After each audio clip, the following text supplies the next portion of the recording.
going to get started. If you guys want to move a little bit closer, we don't have a microphone, so you can feel free to move up and cuddle and keep warm. I'll make it short and sweet.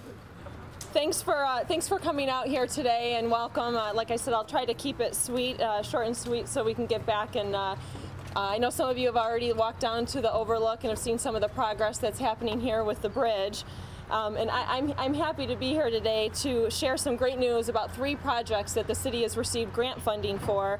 And we happen to be standing on site of one of those locations that will directly benefit, and I'll get into the details more about that project here just a little bit later. The last 10 days as the city's grant coordinator has been exceptional.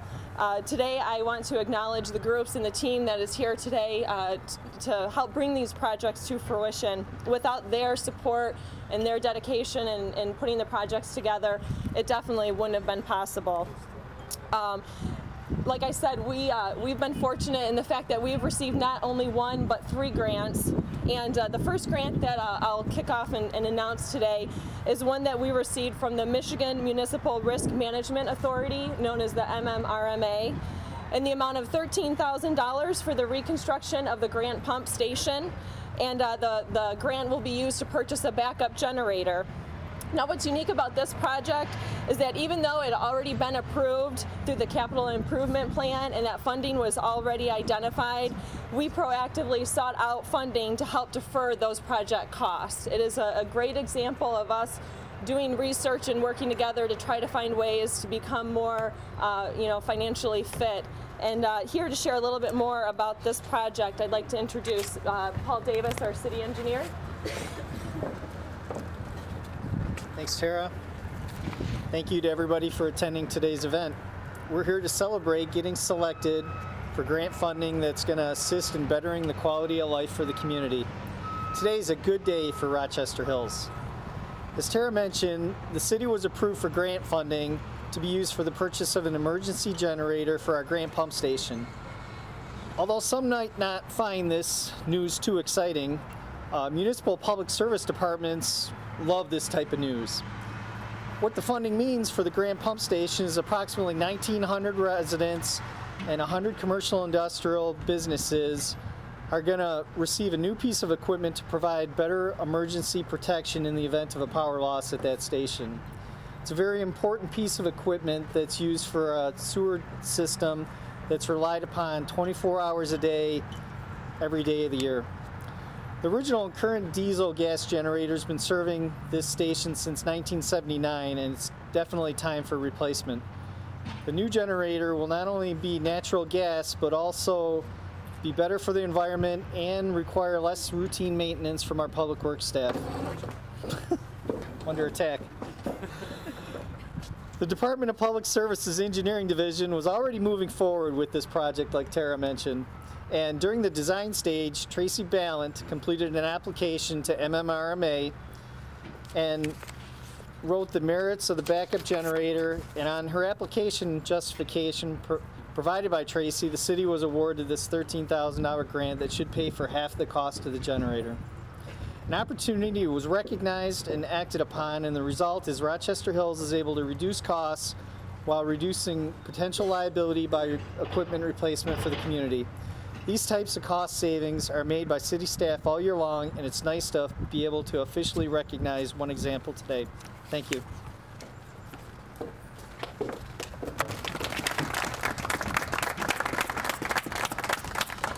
Thanks, Paul, and Tracy, thank you for your leadership on that. And it is a perfect example of being innovative and resourceful and finding new ways to fund projects. And we appreciate your team's support on that. I know there's some construction noise happening, so I'll try to talk a little bit louder, and hopefully you guys are all able to hear okay. The next grant I am excited to announce because it was based all out of community involvement. We really were able to engage the community in this next grant, and it's been something that we're excited to announce and partner with the Clinton River Watershed Council on. Some of the residents may recall seeing a request to vote online that was to support a grant that was submitted by the Clinton River Watershed Council in partnership with the city for the Miller Coors River Network Grant Competition. And I have to say that it turned out to be perhaps one of the closest nationwide contests, and that the votes have been tallied and the results are in, and out of more than 15,000 people who casted their vote, we have winning by only 5 votes, are excited to announce that in the month-long campaign, the largest grant of $25,000 was awarded to the Clinton River Watershed Council and to the City of Rochester Hills. Like I said, this is truly a community effort, and here to talk a little bit more about the project and the impact that it'll have here on the community is Ann Vara, with the Executive Director of the Clinton River Watershed Council. Yep. Thank you very much, Tara and Mayor. I appreciate being here. This is an exciting grant. First of all, before I get into some of the logistics of the grant, the Watershed Council is pleased to be located right here in Rochester Hills. That's our office across the river, part of the Rochester Hills complex, so it's a great location for us. Rochester Hills has been a member of ours for a very long time. Great partnership, very well organized community, very easy for us to partner with because you have a lot of plans in place to make these projects happen along the river and in your public park system. So this is a really, really important grant. This Miller Coors grant was a national grant, very competitive. We were one of 6 groups that were chosen by the River Network Miller Coors Committee, and then it went to a national vote, and we won by 5 votes. I think we won because of the title of the grant, Wait, Wait, Don't Step There, Fish Here. The whole goal and objective behind that is to complement the master plan with fishing access, native plants, educational signage, and to help clean up some of the trampled areas along Yates Park and prevent the soil erosion into that valuable resource. Great steelhead fishery. We're super excited about this project, and we're very pleased to move forward. So thank you very much. I appreciate it. Yes, thank you, Ann, and we certainly are proud of our strong relationship with the Clinton River Watershed and are happy that they are right next door to us, and it's been definitely a great relationship for both of us. And I think that it is clear that we can all see that the award of this grant was certainly a community effort and should be celebrated by all. And I know that in our own head, we are all taking credit for those 5 votes somehow. You know, we're all sitting there counting the people we knew and how many times we voted. So it definitely is a team effort, and we appreciate that. The third and final grant I'm excited to announce is for a project that directly impacts the location that we're standing on, and I mentioned that earlier today. It's one of only 4 cities so far in 2012 to receive funding. The Michigan Department of Transportation has awarded nearly $210,000 to Rochester Hills for the addition of non-motorized accommodations along the Avon and Livernois bridges, as well as other pedestrian-friendly improvements to Veterans Memorial Park. And of course, this project, we're happy to partner with Spalding to Decker and Michigan Department of Transportation. We are, again, it's another example of us working and collaborating together on a project that wouldn't really happen without the support. And as you can see, if you've visited the display boards down below, this project is going to certainly enhance this park to make it truly unique to Rochester Hills. And here to share some more of those details, I'd like to invite Paul Davis, the city engineer, back up to talk a little bit more about that project. Thanks again, Tara. As Tara mentioned, the project was recently approved for a transportation enhancement grant at the intersection of Avon and Livernois. Basically right behind all of you, and the construction going on is the first phase of a lot of work that's to come. The presentation boards in front of me show some more of the details that are associated with this project. But I think the word right seems to apply for this project's success. The enhancement grant's a good example of identifying the right funding source and proposing the right fit for the application and moving aggressively forward at the right time. As with many of our projects, we look to take advantage of opportunities of economies of scale for a larger project. A little bit of background, the Avon Road Bridge was initially approved for reconstruction. Shortly after that, the Livernois Bridge was formally approved for reconstruction. Those 2 items really spurred us on to consider an enhancement grant that could be done in coordination with these projects. Alan Schneck, the Department of Public Services Director, realized the city could pursue this and have it built at the same time, and in turn met with the mayor, contacted the Michigan Department of Transportation, and then coordinated the selection of an engineering design consultant, Spalding de Decker, to assist in preparing the grant application. Many months, phone calls, emails, and short time frames that Spalding de Decker had to respond to later.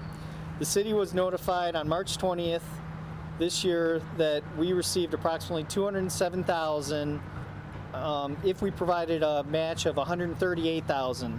A total investment for a pedestrian, non-motorized improvement in the geographical heart of our city of approximately $345,000.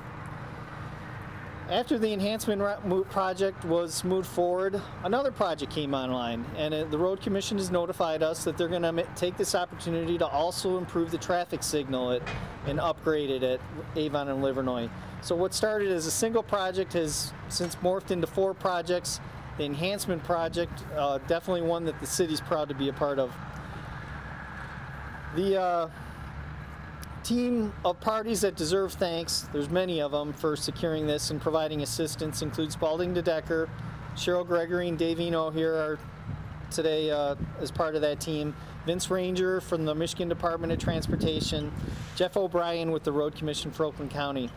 And lastly, this project would simply not have been realized without the dedication and diligence of Alan Schneck, the mayor, the city council, and the city's planning commission. They were all very fully supportive of this project, and I'm looking forward to this project and believe it'll be another fine example of Rochester Hills' efforts in being a premier community.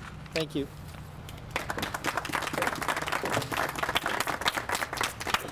And once again, thank you, Paul, and to Alan Schneck for the team's support and dedication and leadership in pulling that project together. We all certainly are excited to watch how the project unfolds, especially in coordination with the 2 bridges. We'll be excited to see it, and I'm sure people will be excited to come out and have a great park setting to visit. In the past 3 years, we've been able to celebrate over $4.5 million in grant funding.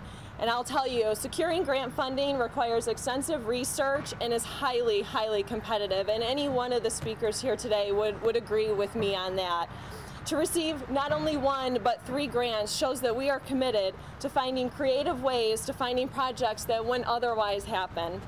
Once again, I want to recognize and applaud the team for their diligence and creativity in finding innovative ways to collaborate with our partners. And this team certainly deserves another round of applause.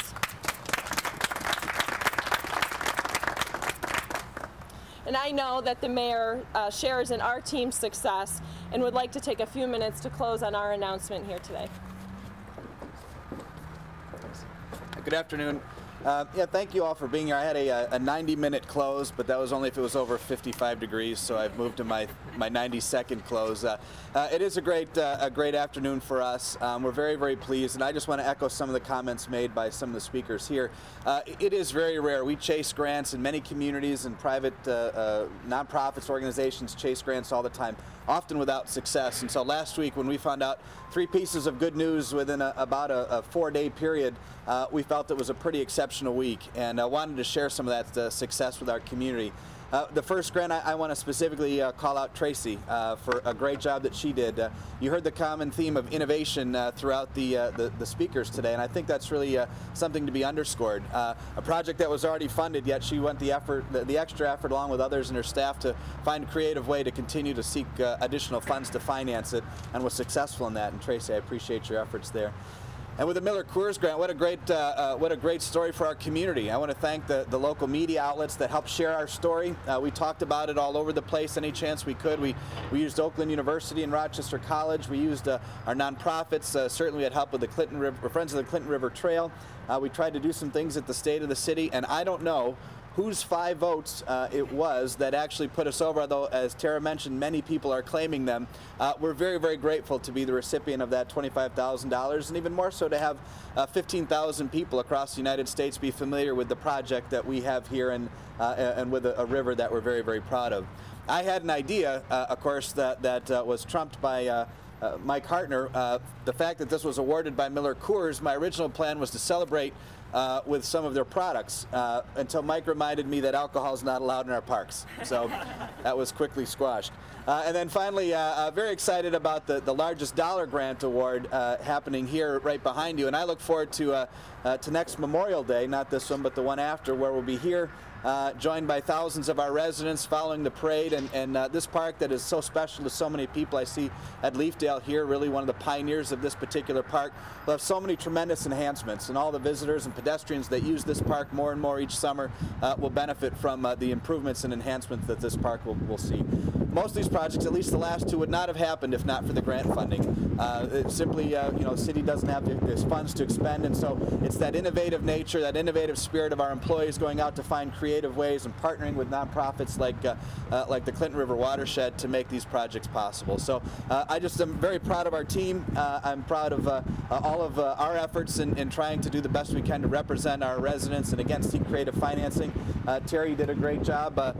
She is going to probably ask for 5% of all these grants as some sort of kickback. She won't get it. But it's a great job for our community and a great day, and I want to thank you all for being here. And just before we close, I'm going to have the folks that came up stand for one picture, and then you're welcome to view the poster boards here of the project. We've got some folks here from Spalding and from the Clinton River Watershed if there are any questions from our folks from the media. But thank you all for being here, and thank you for all of your efforts in advancing our community. Thank you. Trace, you want to go up there? Why don't we stand on the step?